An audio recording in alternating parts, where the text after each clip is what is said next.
Hello students, welcome to our channel. आज class रे आमे only made impossible possible chapter टीर SCP-4 डिस्कशन करबा। पूर्वर आमे SCP-3 ऑलरेडी डिस्कशन कर सारछे। मु तुम मानको नेक्स्ट क्लास रे SCP-3 एवं 4 रो कॉम्प्रिहेंशन क्वेश्चन आंसर्स प्रोवाइड कर देबी। तो देखिबा कोन देछ SCP-4 रे। The lawyer agreed and the next day only was called to the witness box. The जज asked when was the theft made, was it day or night? Ollie replied, "You may also call it a day, Your Honor.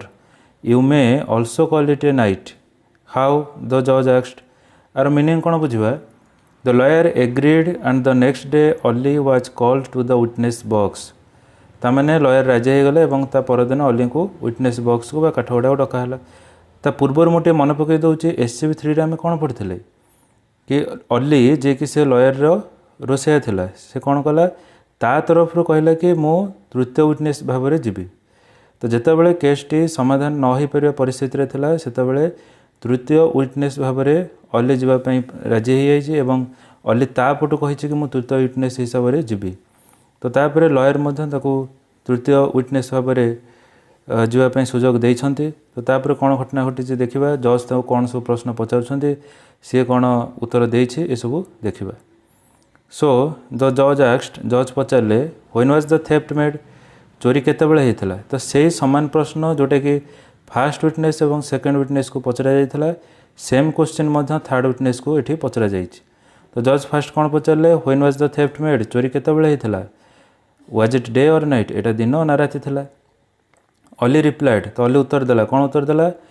You may call it a day your honour, you may also call it a night. तो आपण यह दिन कहींपारती, आपण राति भी कहींपारती। How? The जज आस्क्ड, तो ये जज पचारे किपरि? When the theft was committed there was light my lord but slowly it became dark. तामाने चोरी जितेबाला होता से दिन था कि धीरे धीरे यह राति ही आसला। So it was the meeting time of day and night your honour. तेणु यहाँ आपड़ एमती भी कहींपारे कि दिन और रातिर संगम स्थल मीटिंग टाइम जोटा कि आम कौन कहे इवनिंग संध्या समयटा। तो बुझिपार कि द जज seemed to nod his head in agreement and asked the next question. एवं जज ता कथारे अलीर कथारे राजी हेले और राजी होकर कौन कले मुंड हलैले। तामाने nod his head, nodding head माने कौन मुंड हलाइबा, ठीक अच्छे। तो राजी होकर एकमत होकर मुंड हलैले and asked the next question, द्वितीय प्रश्न पचारे। तो कौन द्वितीय प्रश्न पचार देखा, how many persons were there at the time of the theft. चोरी समय रे केते जन लोक केते जन व्यक्ति सेठार उपस्थित थिले। Ali said, sir you can say 5 और 25 योर ऑनर। तो आपण यह 5 जन कहींपारे, 25 जन कहींपारे। व्हेन द जज आस्क्ड, एबे जो जज पचारे हाउ किपरि, अली सेड, अली कहला when the theft was committed there were only 5 persons but slowly the number increase to 25। तामाने when the theft was committed there were only 5 person. तो सेतबेले 5 जन थिले जो चोरी होता, बट स्लोली धीरे धीरे यही संख्या बढ़िक 25 हो गला। तामाने the number increase to 25। The जज seemed to nod his head in agreement.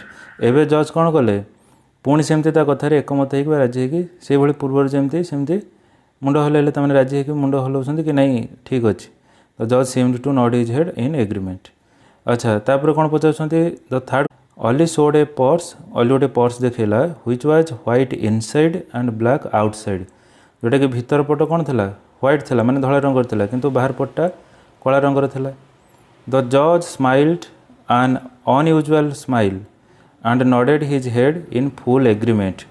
एबे एगुड़ा सुनला परे जज कौन कले गोटे अनयूजुअल स्माइल देले, माने गोटे अजब प्रकार स्माइल देले है कि, and nodded his head in full agreement, एवं पूर्ण भाव में संपूर्ण भाव राजी होगी कौन कले नोडिंग हेड, माने से भाई पूर्व जमती सेमती सूचना देले कि हाँ तू जहाँ कह ठीक अच्छे, माने मुंड हल्कि कथार राजी हेले बोली जनइले। ठीक अच्छे। तो मुझे आशा करुँच क्लास भल लगी।